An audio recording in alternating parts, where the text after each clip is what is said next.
Magandang oras po sa ating lahat at sa mga lahat na nanonood ng aking mga video. Maraming salamat po.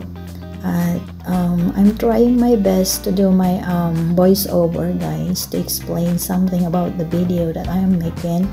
So ito po ang ating upload ngayon ay mag-coat po tayo ng ating strawberry with chocolate, tapos may sprinkle po siyang nuts. Ito po ay gawa ng aking alaga na parang laro-laro lang, trip lang niya. So sabi ko sa kanya, videohan ko siya, and then this is it. So let's watch.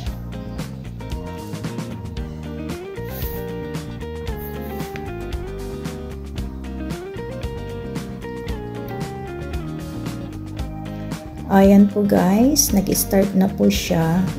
Pero hindi ko po siya talagang makuhanan ng maigi kasi parang naano siyang ma-videohan. Pero I'm trying, nasabi ko kahit yung kamay mo lang. So ito na po. Binababad po niya yung strawberry ng hindi baking soda. Oo, baking soda nga yata.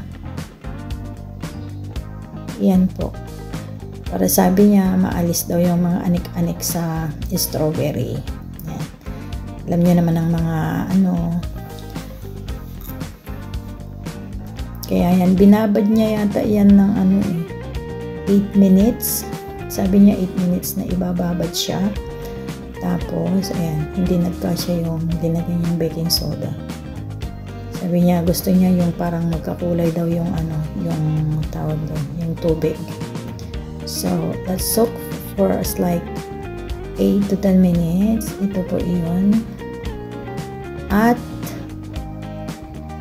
binabad nga. Yan po. And then, mga 14 pieces lang po yan na strawberry. So, yan po.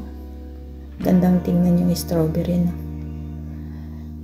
Noon dati hindi ako fan talaga. Fan ako sa sa kulay ng strawberry, pero ayoko siyang kainin. Kasi yung first na pinatikim sa akin since asim, kaya ayaw ko. Tapos yan, iniisa-isa na niyang dinadry ng paper towel. Yan po, dinadry niya talaga maigi para daw kakapit siya ng kakapit yung tsokolate. The chocolate will going to stick in the strawberry pag na-dry daw siya. So after that po, bumili siya ng tsokolate, which is the one in there in the picture, na mini-melt daw dyan, pero pag lumamig ulit siya, nag-dry.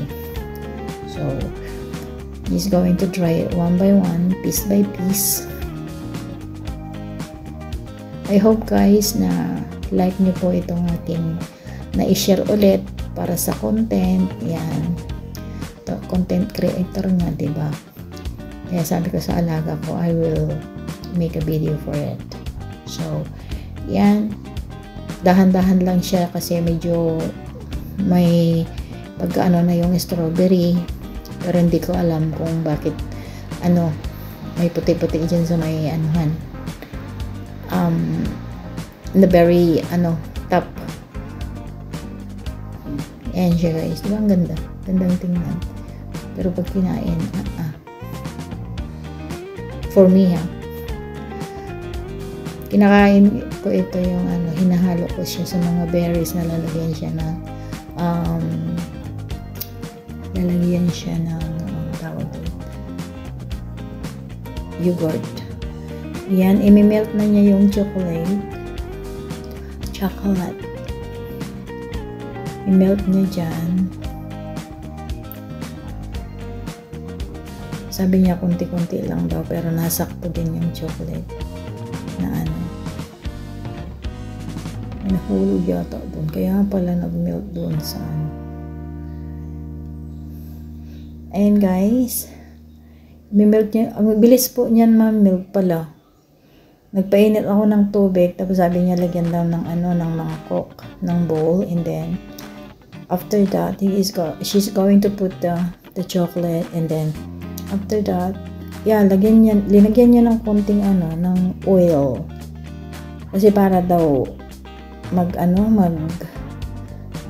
tawag doon sa Ilocano, sumilang. Ayun, ang bilis, di ba?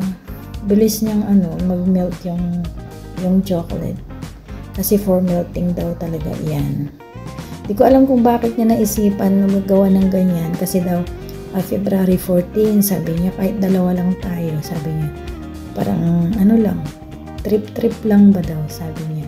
Sabi ko, ay sinakyan ko naman, gusto niya eh. Siya yung bumili ng mga ganyan, gagamitin, tapos yung strawberry. Diba ang sweet? Ayan. Pamekos-mekos, ikot-ikot, hanggang nag-melt na nga. Ayan po guys. So, inumpisan na niya. Sinyortcut ko na lang po ang video. Ayan, napaka-messy po. Pero sabi niya, sa unang try pa niya, kasi try nga niyan, sabi niya hindi perfect. Pero sabi niya, sa susunod, ipe-perfect na daw niya. Diba? Pwede dapat, hindi na lang ginanyan na. Pero it's really messy. Pasensya na po guys. Ayan. Mali din ako. Sabi ko, sa kagustuhan ko lang din mag-video. Ayan. Tuloy yung kamay niya. Nakabalandra.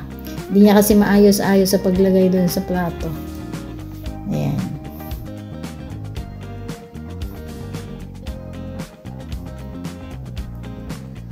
Watch nyo na lang guys sa mga kapalpakan namin magyaya. Thank you everyone for watching. Hope you like the video and you're going to watch until the end. Maraming salamat po. We'll show you until the end din po kung ano yung outcome. Thank you everyone. Thank you so much.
Diba guys, ang ganda rin yung outcome kahit papano. Pero, yeah, sabi nga, sa unang try, talagang maraming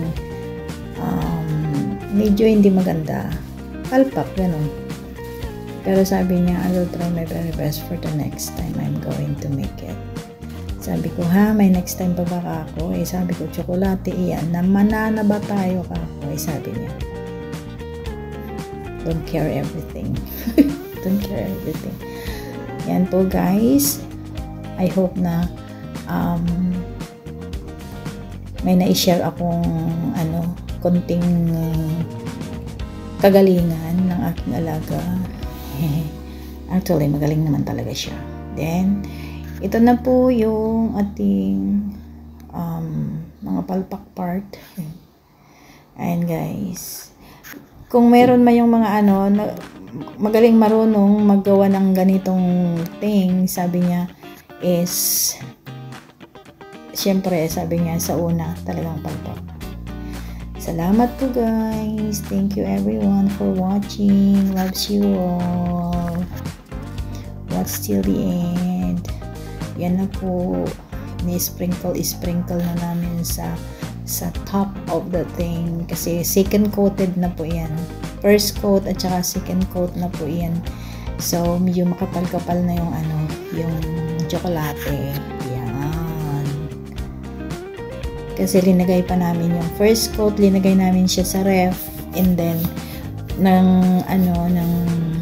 nag-dry siya ng konti. Dinoble coat namin kasi may natitira pang ano ng tsokolate. Kaya sinecond coat niya, and then linagyan na ng nuts. Yung ano yung yata na nuts, tawag doon, basta nuts yan, kalimutan ko na ba pag ano. Ayan na po ang outcome guys. Thank you for watching.